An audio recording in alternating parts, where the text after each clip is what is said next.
ठीक है दोस्तों, अभी हम लोग आ चुके हैं बिल्कुल हमारे नॉर्मल स्क्रीन के ऊपर। एंड दोस्तों इस वीडियो में हम लोग बात करने वाले एक बहुत ही इंपॉर्टेंट टॉपिक के बारे में। मतलब देखिए, अगर हम बात करेंगे, बाजार में बहुत सारे बड़े बड़े इवेंट्स देखने को मिल जाते हैं, ठीक है। एंड उस चीज को लेकर बाजार में एकदम से ही आपको बड़ा रिएक्शन देखने को मिलेगा, ठीक है। इधर जबरदस्त तेजी या फिर गिरावट, वो डिपेंड करता है इवेंट का आउटकम क्या है एंड मार्केट क्या एक्सपेक्ट कर रहा था करके, ठीक है। अगर हम लोग देखें तो रिसेंटली सबसे बड़ा इवेंट कौन सा है, तो बजट। प्रॉब्लम ये हो चुका है कि बस लोग सिर्फ बजट के ऊपर ही फोकस रख रहे हैं एंड इस चीज के चलते उसके अलावा होने वाले जो बाकी के जो बड़े इवेंट्स है उसके ऊपर किसी का ध्यान ही नहीं है। डेफिनेटली इस वीडियो की अगर मैं बात करूं तो पूरा टाइम टेबल, ठीक है, मैं आपके सामने यहाँ पे रखने वाला हूँ। ये सारे बड़े इवेंट्स अभी हम लोग को आने वाले समय में देखने को मिलने वाले हैं एंड इससे आपको एक लर्निंग पॉइंट भी मिलेगा, उसको भी हम लोग आखिर में यहाँ पे कवर करेंगे, ठीक है। मतलब जो लोग कमेंट सेक्शन में जो पॉइंट्स पूछते हैं ना, उनको शायद से सवाल का जवाब मिल जाएगा। बजट के ऊपर तो फोकस रखेगा ही बाजार, ठीक है, हर किसी का फोकस है। बट बजट के अलावा भी बहुत सारी चीजें होने वाली है बाजार में, ठीक है, उसके ऊपर भी हम लोगों का फोकस यहाँ पे होना चाहिए। पूरी वो लिस्ट आपके सामने यहाँ पे रखूंगा एंड वो भी मतलब प्रॉपरली क्रोनोलॉजी के हिसाब से।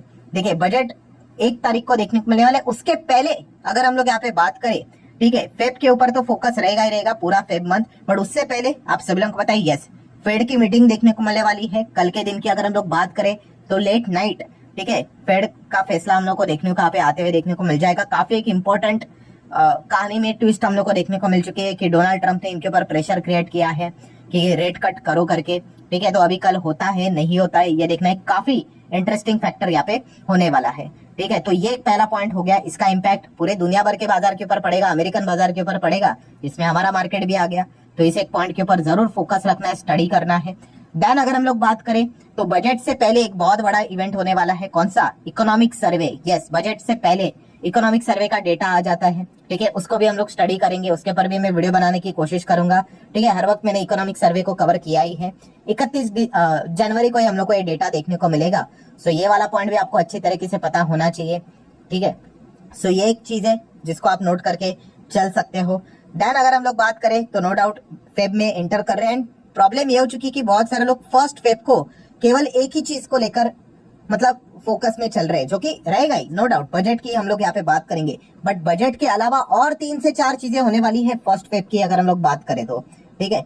वो भी पॉइंट मैं आप लोगों के सामने रखना चाहूंगा। जैसे कि पहले फेब की बात करें तो कौन सा इवेंट होने वाला है, और तो दोस्तों सेबी। अभी सेबी का क्या काम है इधर, तो दोस्तों याद है आपने कि फ्यूचर एंड ऑप्शन ट्रेडिंग से रिलेटेड सेबी ने 6 नए नियम लाए थे। उसमें से 3 नियम हम लोगों को नवंबर मंथ में लागू होते हुए देखने को मिले थे, बाकी 3 नियम पेंडिंग थे कि नहीं। यस, तो यही वो बाकी के जो नियम है उसमें से 3 में से 2 नियम फर्स्ट फेब से लागू होते हुए देखने को मिलेंगे। मैं आपको टाइम टेबल दिखा देता हूँ, ये देख लो, ठीक है। इसका इम्प्लीमेंटेशन डेट देख सकते हो। इसमें से पहले तो ये हो गए नवंबर 20 को ये इम्प्लीमेंट हो चुके थे एफएनओ से रिलेटेड, कि कॉन्ट्रैक्ट साइज बढ़ा दिया था, ठीक है। Then limiting weekly expiry contracts, then उसी के साथ साथ एडिशनल मार्जिन एक्सपायरी के वक्त। तो ये सारे फैसले कब हुए थे, 20 तारीख को हुए थे नवंबर, पिछला साल 2024। अभी बाकी के आप देख सकते हो, ये जो 3 है उसमें से आप चेक कर सकते हैं कौन सा, ये वाला 4 और 5 कब है, फर्स्ट फेब। तो भाई ये भी इम्प्लीमेंट होते हुए देखने को मिलेंगे। मतलब क्या है कि एफएनओ से रिलेटेड और ज्यादा हम लोग को ट्रैफिक रेस्ट्रिक्ट होते हुए देखने को मिलेगा फर्स्ट फेब ऑनवर्ड से, ठीक है। आप देख सकते हैं इसमें कौन सी एक चीज देखने को मिल रही है, no calendar spread benefit on expiry day and उसी के साथ साथ अपफ्रंट कलेक्शन ऑफ प्रीमियम, ठीक है। जब ऑप्शन बाय किया जाता है, यूजुअली तो वो हर कोई कर ही रहा था, बट फिर भी अभी ये रूल ही बना दिया। एंड जो बचा है 6th नियम, वो कब होगा, 1 अप्रैल, नया फाइनेंशियल ईयर स्टार्ट होगा 26 वाला, तब से हम लोग को देखने को यहाँ पे मिल जाएगा। मेजर पॉइंट क्या है दोस्तों, यस, एफएनओ से रिलेटेड जो डिसीजन है उसके 2 नए नियम फर्स्ट फेब से लागू यहाँ पे होने वाले हैं। ये पॉइंट काफी लोग भूल गए, तो बस मैंने आप लोगों को याद दिला दिया। तो ये एक पॉइंट आपको अच्छी तरीके से याद रखना है। फर्स्ट वेव ऑनवर्ड से आप देख सकते हो एफएनओ वॉल्यूम्स में आपको और शायद से थोड़ा बहुत कमतरता भी देखने को यहाँ पे मिल जाए, उसकी पॉसिबिलिटी हो सकती है। तो ये पॉइंट को नोट करना है। देन अगर बात करें तो फर्स्ट फेब है, फर्स्ट फेब की बात करें तो आपको पता ही है, किसी भी मंथ का पहला तारीख को ऑटो कंपनी के सेल्स के आंकड़े सामने आ जाते हैं। एंड फिलहाल ऑटो सेक्टर आपको पता ही है थोड़ा टफ टाइम से हम लोग को गुजरते हुए देखने को मिल रहा है। लास्ट टाइम के तो नंबर चलो ठीक थे, उसके पहले के तो नंबर काफी खराब थे, तो ये डेटा हम लोग को देखने को मिलेगा। देन फर्स्ट फेब की अगर हम लोग बात करें, one of the biggest event कौन सा, ट्रम्प। अभी ट्रम्प तो हर जगह पे छाए हुए हैं, रोज डेली देखा गया तो ट्रम्प से जुड़े हुए 2-3 अपडेट्स तो आ ही जाते हैं। क्या पता आज का आखिरी वीडियो में भी कोई ना कोई ट्रम्प से रिलेटेड खबर आ जाए, तो उसको भी कवर करना पड़ेगा। तो 1 फेब को क्या होने वाला है, तो याद है दोस्तों, ट्रम्प टैरिफ। यस, ट्रम्प ने यहाँ पे बताया था कि मैं टैरिफ यहाँ पे लगाऊंगा करके, एंड इससे रिलेटेड वार्निंग इन्होंने दी थी कौन से कंट्री को, कनाडा एंड उसी के साथ साथ मैक्सिको। यस, ये दो देश के ऊपर उन्होंने पहले तो बोला था कि टैरिफ डिले कर रहे करके, इस चीज को लेकर एकदम डॉलर में हम लोग को गिरावट देखने को मिली थी, हमारा रुपये भी स्ट्रांग हुआ था। बट जब उन्होंने एग्जीक्यूटिव ऑर्डर साइन कर रहे थे तब उन्होंने वापस धमकी दे दी कि कनाडा एंड मैक्सिको के ऊपर टैरिफ क्यों ना लगाया जाए 1 फरवरी ऑनवर्ड से, ये हमें बताया जाए। ठीक है, तो 1 फेब को देखना है भाई कि ट्रम्प ऑफिशियली इन कंट्रीज के ऊपर टैरिफ लगाते हैं या नहीं। ठीक है, चाइना की अगर बात करें उनका भी नाम लिस्ट में देखने को मिला, बट चाइना थोड़ा पीछे रह सकता है। ठीक है, सो अगर आप ये चीजें देखोगे आप देख सकते हो Trump says that the tariffs for the China Mexico Canada taking shape for 1 Feb से। ठीक है, हालांकि मैं अगेन कह रहा हूं कि चाइना का नाम इसमें शायद से आपको देखने को नहीं मिलेगा, but yes, Canada and Mexico ये सबसे ज्यादा ट्रम्प ने जो वार्निंग यहाँ पे दी है टैरिफ से रिलेटेड, सबसे ज्यादा खतरा इन्हीं देश के ऊपर देखने को यहाँ पे मिल रहा है। अगर एक बार टैरिफ उन्होंने स्टार्ट कर दिया तो उसके बाद आपको पता है इसकी सीरीज हम लोग को स्टार्ट होते हुए देखने को मिलेगी, एंड अगर लगा ही रहे हैं तो कितना परसेंटेज, तो ये देखना भी एक इंटरेस्टिंग फैक्टर यहाँ पे होने वाला है। तो बजट के चलते क्या हो गया, ये इंपॉर्टेंट चीजें इनके ऊपर कैमरा कम जा रहा है, तो बस वो चीजें मैंने आप लोग को याद दिला दी है। एंड ट्रम्प तो आपको पता है टैरिफ को लेकर कितना सीरियस है, क्योंकि आज के दिन की बात करें ट्रम्प ने एक बहुत बड़ी हिंट दे दी कि वो इनकम टैक्स को अमेरिका में हटा सकते या फिर कम कर सकते हैं। इसके ऊपर मैं ऑलरेडी डिटेल वीडियो बना चुका हूँ। सो अगर इनकम टैक्स हटेगा तो नो डाउट अबाउट इट उनको टैरिफ यहाँ पे लगाना ही है, चाहे फिर वो कोई तो बहाना ढूंढे या फिर नहीं भी बहाना ढूंढे तो भी वो इस प्रकार की हरकतें यहाँ पे कर सकते हैं। तो ये भी चीजें हम लोग को फेब में देखने को यहाँ पे मिलने वाली है। देन अगर हम लोग बात करेंगे तो 5 फेब की बात करेंगे, तो 5 फेब को क्या होने वाला है, तो आप सभी लोगों को पता ही है हमारे देश में सबसे ज्यादा 2 फेवरेट चीजें, एक क्रिकेट एंड दूसरा इलेक्शन। ठीक है, इसके ऊपर जबरदस्त हम लोग को चीजें देखने को मिल जाती है, मीडिया में तो यही चीजें चलती है, उसके अलावा और कुछ चलता ही नहीं है। सो दिल्ली इलेक्शन है, आप सभी लोगों को पता ही है, काफी इंपॉर्टेंट इलेक्शन होता है ये भी, एंड इसके ऊपर फोकस यहाँ पे रहने वाला है। ठीक है, तो दिल्ली इलेक्शन के चलते मतलब अगेन सेम चीज कि बजट के चलते क्या हो गया कि इस प्रकार के इंपॉर्टेंट टॉपिक्स थोड़े से पीछे रह गए, तो इन चीजों को भूलना नहीं है। बजट जैसे खत्म हो जाएगा, वो क्या एक दिन का चीज रहता है। ठीक है, बजट कैसा आता है वो देखने वाली बात होगी, ज्यादा से ज्यादा 1-2 दिन उसका चर्चा चलता रहता है, चाहे फिर वो कितना भी अच्छा है या फिर खराब आए, बहुत ज्यादा स्ट्रेच आउट नहीं होता है। ठीक है, उसके बाद डायरेक्टली जो नेक्स्ट टॉपिक रहेगा वो दिल्ली इलेक्शन वाला ही देखने को मिलने वाला है। 5 तारीख को दिल्ली इलेक्शन है, वोटिंग यहाँ पे की जाएगी। देन हम लोग आगे बढ़ेंगे तो 7 फरवरी आ जाएगा, तो 7 फेब को क्या होने वाला है, तो 7 फेब की बात करें दोस्तों तो yes, reserve bank of India RBI मतलब एमपीसी की मीटिंग देखने को मिलने वाली है। और एमपीसी की मीटिंग में आप सभी लोगों को पता है 2 बड़े चीजें हम लोग को देखने को मिल चुके हैं। सबसे पहला जो चीज है कि नए गवर्नर आ चुके हैं जो यूजुअली रेट कट के सपोर्ट में बात तो करते हैं, अभी एक्चुअल में उनके वर्ड्स एंड एक्शन मैच होते हैं कि नहीं, वो एक देखने वाली बात है। एंड अच्छा पॉइंट ये है, सेकंड वाला पॉइंट, कि अभी आरबीआई ने क्या किया है, मार्केट में लिक्विडिटी इंसर्ट यहाँ पे की है, इंजेक्ट की है।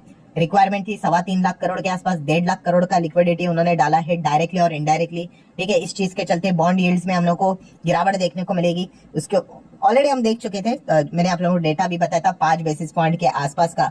तो इस चीज के चलते एक हिंट मिलती है, एक होप क्रिएट हो चुकी है कि आरबीआई ने लिक्विडिटी सिस्टम में डाली है।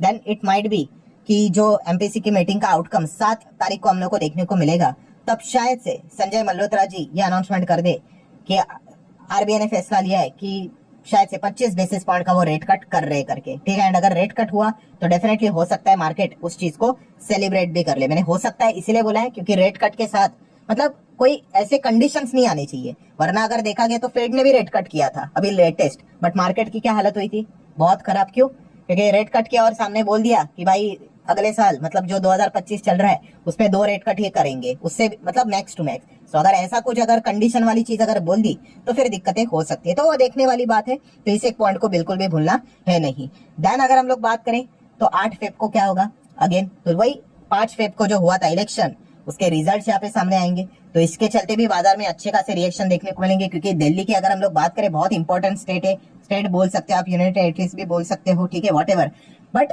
कहने का मकसद क्या है दोस्तों कि फाइनेंशियली दिल्ली भी काफी वेल्दी है, बड़े बड़े प्रोजेक्ट्स वहां पे हम लोग को देखने को मिल जाते हैं।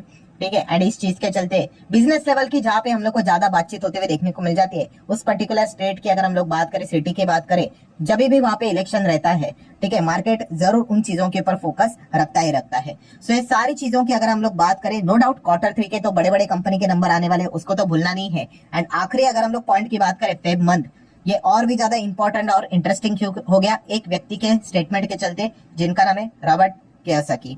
तो आप सभी लोगों को पता है ये कौन है, yes, rich dad poor dad के जो ऑथर है, ठीक है। उन्होंने कल के दिन ही, मैंने इसके ऊपर एक डिटेल वीडियो भी बनाया था कि उनका ये स्टेटमेंट आ चुका है कि फेब मंथ में इतिहास का सबसे बड़ा स्टॉक मार्केट क्रैश देखा जाएगा, ठीक है। अब ये होगा नहीं होगा फेब मंथ में देख लेंगे। जैसे मैंने आप लोगों को बोला था कि अगर उन्होंने इस प्रकार का स्टेटमेंट दिया है, इतना शॉर्ट रेंज की प्रेडिक्शन उन्होंने की है, आइदर वो एज अ हीरो करके साबित यहाँ पे हो सकते हैं या फिर उनका मजाक उड़ाया जा सकता है। इस प्रकार की चीजें हम लोग को फेब के एंड में देखने को यहाँ पे मिल जाएगी। सो बताने का मकसद क्या है दोस्तों, बजट के चलते ये इतने सारे बड़े इवेंट्स और जो भी चीजें हम लोग को बाजार में होते हुए देखने को मिल रही है उसके ऊपर थोड़ा सा निगलेक्ट हो गया। तो बस वही पॉइंट्स मैंने आप लोगों के सामने रखे हैं। एंड कंक्लूजन क्या है दोस्तों, जो लोग ये कह रहे थे, जैसे मैंने वीडियो की शुरुआत में ही कहा था कि सर बजट हो गया तो उसके बाद सब कुछ नॉर्मल हो जाएगा, अरे भाई मार्केट कभी आपको नॉर्मली चैन की सांस लेने नहीं देगा। बहुत ड्रामे चलते रहते हैं, ठीक है, बहुत कुछ चीजें चलती रहेंगी, ठीक है। कुछ नहीं चल रहा था तो अभी आप लोगों ने कल के दिन ही देखा कि कैसे चाइना की ओर से खबर आ गई कि डीप सीक करके उन्होंने एआई टेक्नोलॉजी निकाल दी, जिन्होंने चैट जीपीटी को भी सरपास कर दिया ऐप स्टोर के ऊपर। एंड उसके बाद क्या हो गया हम लोगों ने देख लिया। तो मार्केट हमेशा आपको डिस्टर्ब ही रखने वाला है। जिस वक्त आपको ऐसा लगे कि मार्केट एकदम स्मूथली चलेगा, अब कुछ सब कुछ नॉर्मल हो गया, अब मैं एंट्री करने के लिए रेडी हूँ, ऐसा कभी मौका आपको मिलने वाला ही नहीं है। क्योंकि फ्यूचर में क्या होगा ये किसी को नहीं पता है, ठीक है। अभी मैं वीडियो बना रहा हूँ, मुझे नहीं पता कि अभी बैक ऑफ द एंड, पीछे पर्दे के पीछे क्या चल रहा है करके, कौन सी खबर निकल कर आ जाए, ट्रम्प कौन सा नया बम फोड़ दे, ठीक है, कुछ भी हो सकता है, ठीक है। तो याद रखना दोस्तों, मार्केट में अनसर्टेनिटी काफी ज्यादा होती है। एंड अगर आप ये सोच रहे हो कि बजट के बाद सब कुछ नॉर्मल हो जाएगा, पिक्चर क्लियर हो जाएगी, हाँ नो डाउट बजट एक बहुत इंपॉर्टेंट इवेंट है, उसके चलते तो हम लोग को एक पॉइंट समझ में ही आ जाएंगे कि क्या वो फैसला ले रहे हैं करके, ठीक है। बट उसके बाद भी अगर आपको ऐसा लग रहा है कि सब कुछ एकदम नॉर्मलाइज हो जाएगा, तो ऐसा कुछ नहीं होने वाला है। बहुत सारा डिस्टर्बेंस आपको बाजार में हमेशा देखने को मिलेगा। आप कभी भी आ जाओ, 5 महीने के बाद आ जाओ, 5 साल के बाद आ जाओ, 5 मिनट के बाद आ जाओ, 5 घंटे के बाद आ जाओ, मार्केट हमेशा आपको ऐसा ही चलते हुए देखने को मिलेगा। आपने जितना उसको जल्दी से उस सिचुएशन को एडॉप्ट आप करोगे उतना ही आपके लिए और हर किसी के लिए अच्छी बात होती है। सो चलिए, आशा करता हूं दोस्तों ये वीडियो इंटरेस्टिंग लगा होगा, इन्फॉर्मेटिव लगा होगा। चाहो तो आप लाइक एंड शेयर कर सकते हो। मिलते हैं नेक्स्ट वीडियो में, तब तक के लिए बाय बाय।